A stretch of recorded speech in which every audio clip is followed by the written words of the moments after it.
ఇప్పుడే జీ5 app download చేయండి. చూడండి మీ ఫేవరెట్ టీవీ షోస్ ఎప్పుడైనా ఎక్కడైనా. గగన్ చిన్నప్పుడు వాడు ముద్దు ముద్దుగా మాట్లాడే మాటలు వినాలని ఆశపడితే నేను వచ్చేసరికి వాడు నిద్రపోయేవాడు. కానీ ఈరోజు వాడి మాటలకే భయపడాల్సి వస్తుంది. మనిషికే కాదు, వాడి మాట కూడా శత్రునయ్యాను శారదా. ఇన్ని రకాలుగా మీకు దూరమై వాళ్ల కోసం బతుకుతూ ఉంటే నా మంచితనం వాళ్ళకి అర్థం కావట్లేదు. ఈరోజు ఇంట్లో అందరి ముందు నువ్వు తండ్రివా అంది. నీలాంటి తండ్రి అవసరమా అంది. అందుకే నా అవసరం లేని ఆ ఇంటి నుంచి నేను బయటకు వచ్చేశాను.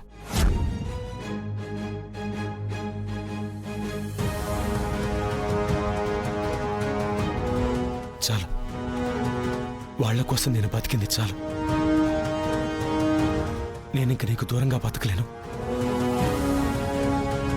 నా కోసం నువ్వెంతగా బాధపడుతున్నావో, నాతో మాట్లాడాలన్నా కలవాలన్నా నువ్వెంతగా ఇబ్బంది పడుతున్నావో నాకు బాగా తెలుసు. అందుకే ఈ బాధల నుంచి దూరంగా వెళ్ళిపోదాం. మన దారి మనం చూసుకుందాం. అప్పుడు బతకలేని బతుకు ఇప్పుడు బతుకుదాం.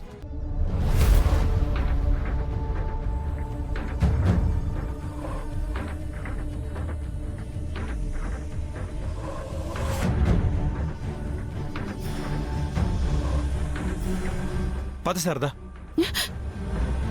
ఎక్కడికి? ఈ బాధల నుంచి భయాల నుంచి ఎక్కడికైనా వెళ్ళిపోదాం. వదిలేసుకుని రావటానికి వాళ్ళు బాధలు కాదండి, బంధాలు. ఆ బంధాల మధ్య మనం నలిగిపోయింది చాలు శారదా.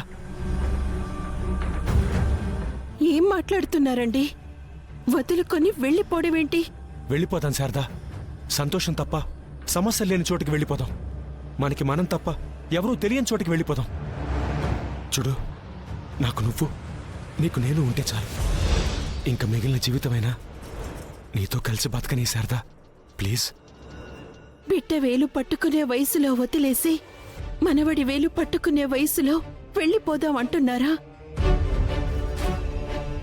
సంతోషమే తప్ప సమస్యలు లేని చోటు ఎక్కడుంటుందండి? యుగానికొక్కసారి మనుషులుగా పుట్టిన దేవుళ్ళు కూడా ఈ సమస్యలకు భయపడి మనుషులుగా పుట్టడం మానేశారు.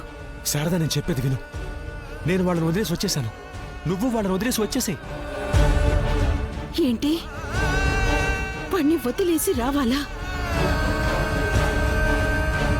6 ఏళ్ల కొడుకుని నా చేతిలో పెట్టి నా 5వ తనాన్ని అనాథని చేశారు.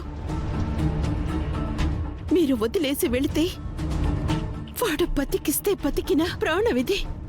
వాడి కోసమే బతుకుతున్న బతుకిది. అలాంటిది వాణ్ణి వదిలేసి రమ్మంటున్నారా?